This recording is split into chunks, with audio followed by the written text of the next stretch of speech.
least 15 houses have been lost due to a fast-moving and dangerous grass fire burning out of control near Queanbeyan in New South Wales. Residents say this is the first time they've seen a fire like this in the area. Now racing very hard across the grasslands towards the townships of Rosyth, Forbes Creek and Hoskintown. A wall of flames barrels towards them. For some, the instinct is to return, but there's no time for niceties.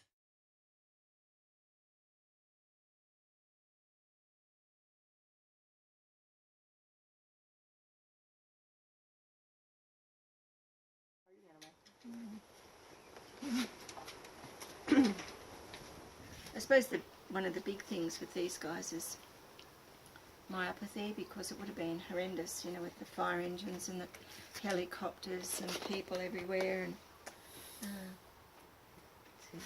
yeah, she's probably got about the worst burns.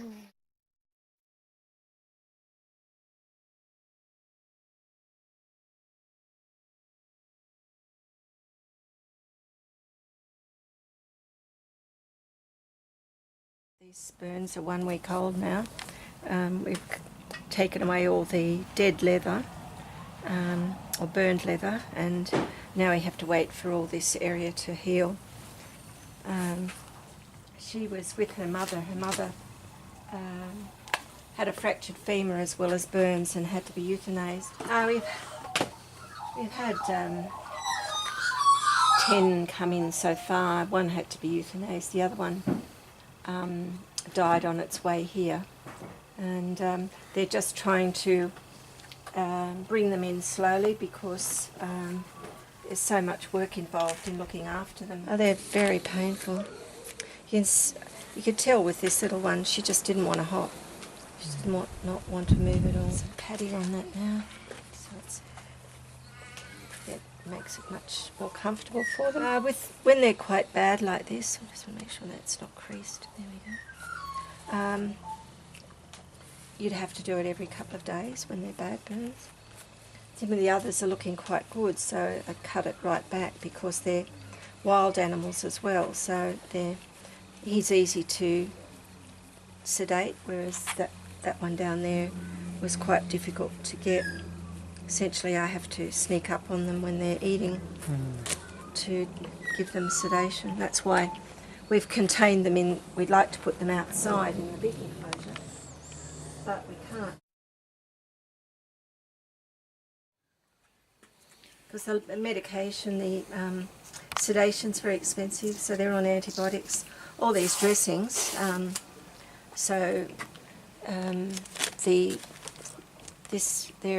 depending where you buy it, a vet or a pharmacy, or I buy it from Capital Medical.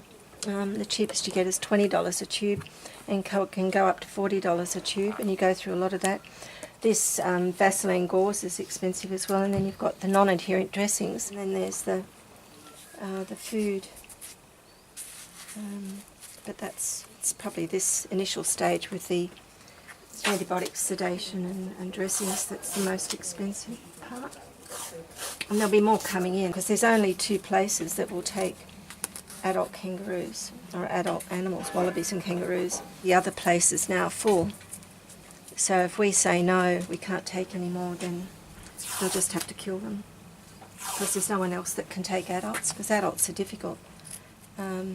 Hard to catch, hard to look after.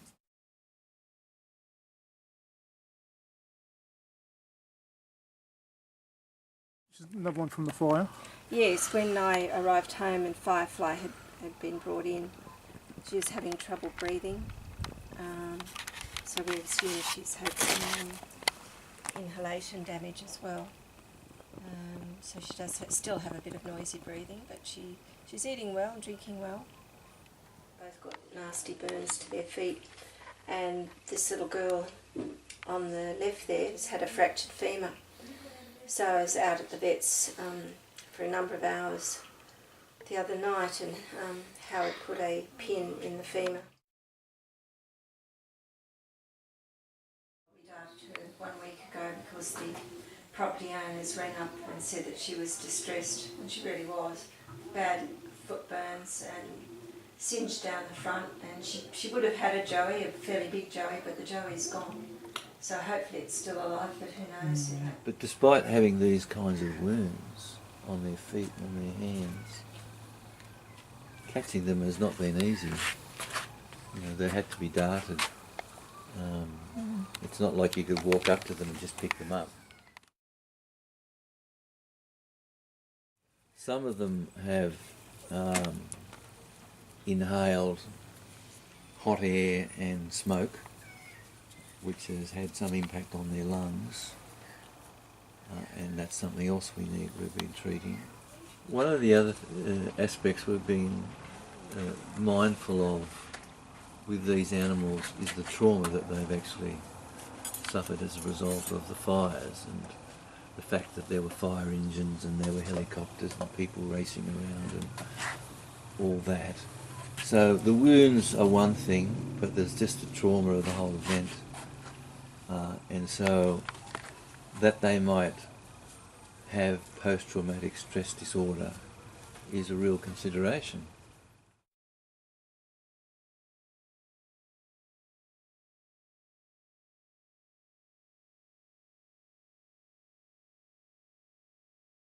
We know that these animals are particularly sensitive to stress, and anything we can do to alleviate that stress is what we'll try and do.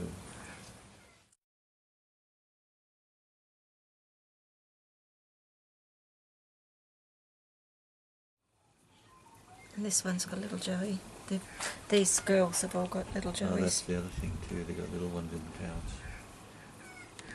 This was the day, Bernie, when it was 41 degrees in Canberra, and there was winds were strong. Wind. So very low humidity, high temperature, and strong winds.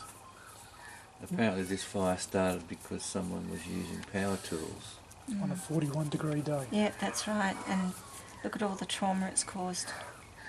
11 people lost their houses, as well as all the animals that have been, you know, they're out there suffering. You just go walk through the bush and you see animals everywhere that are having trouble hopping. It's just awful. Or animals that have been burnt to death. Things like possums don't really stand much of a chance. It's just awful.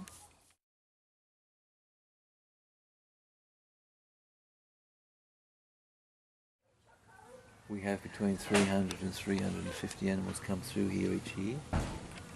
We've had a number of large kangaroos and large wallabies and wallaroos that have come here. Their problems have been sorted satisfactorily, and they've been released. So there are a number that happen that way. And there are a number who, of course, when they come here, they're small, or their problems are significant. They're here for longer periods. We take on the hard cases here, yeah, because we've got some facilities to be able to do that. So, severe wounds, some fractures, pelvic fractures, those sort of things require a fair degree of time for recovery. The eye's been taken out, she's got it stitched up now. You see that? That's the other eye, the right eye. It's Monica. But otherwise she's good, so we expect that she can be released fairly soon. Oh, I was out there all night. It was a long operation. Probably would have been at least a 3-hour op, I guess, from start to finish. There are lots of animals out there in the wild with lots of disabilities. Certainly won't stop her from finding food, and won't stop her from being alert to predators, so they're the main things. This is our 17th year. Oh, God. Yeah, getting a bit old now. And we think we've probably helped in the recovery of around 5,000